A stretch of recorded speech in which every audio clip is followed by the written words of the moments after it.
Scientists looked at 2.6 billion doodles from all over the world and found that people in different countries secretly picture the same everyday word in completely different ways.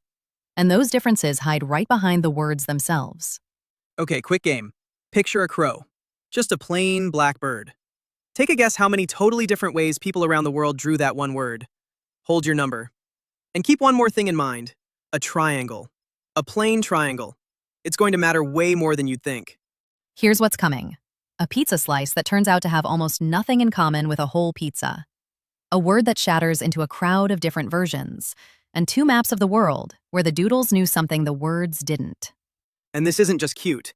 It's the same reason an AI chatbot that only ever read words might quietly miss how most of the planet pictures everyday life. Because we all assume a word is a word, right? I say phone, you say phone, same thing in both our heads. That's the belief the whole study breaks, Finn. Think of a word like a folder label everyone agrees on. Phone. We all file our mental picture under it. But open the folder, and one person's got a landline with a curly cord, and another's got a flat glass smartphone. Same label, different photo inside.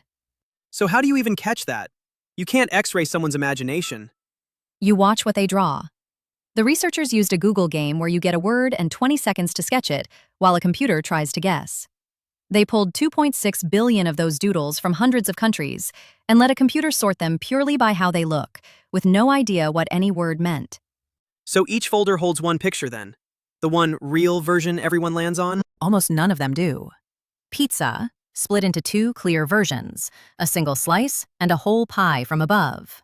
Phone, split into landlines and a spread of smartphones. Most words settled into just a couple of stable versions, but then they lined those drawings up against something much bigger, and the drawings said something the words never could.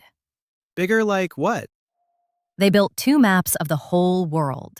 One connected countries by how their people draw, the other by their words. Then they checked both against decades of real surveys measuring how culturally far apart countries actually are. If the doodles really carried culture, one map should match those surveys better. The drawing map won by 45%. Wait, Juniper, the doodles beat the words? By that much? The scribbles knew your culture better than your language did, Finn. Group countries by their quick drawings, and clean regions just fall out. The English-speaking world, South America, Europe, Asia. The word map was a blurry mess next to it. Okay, Juniper, my crow. How many versions? 21. One word, 21 different birds. Most words land on two. The crow just refused to agree. And the triangle? The triangle is the proof it's not random.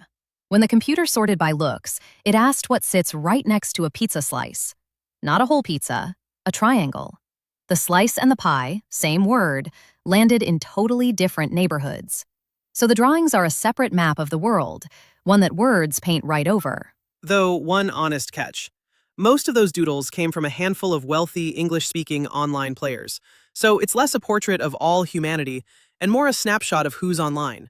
It shows the differences are real. It can't tell you how big they get everywhere else. Fair. And that gap is exactly why the AI point stings. So here's what I keep chewing on. If a chatbot only ever ate words, and words hide this much, would you trust it to understand how you actually see the world? Or is it missing a whole map it never knew was there? If you like watching one strange paper flip something you took for granted, subscribe. There's already a new one waiting to do it again.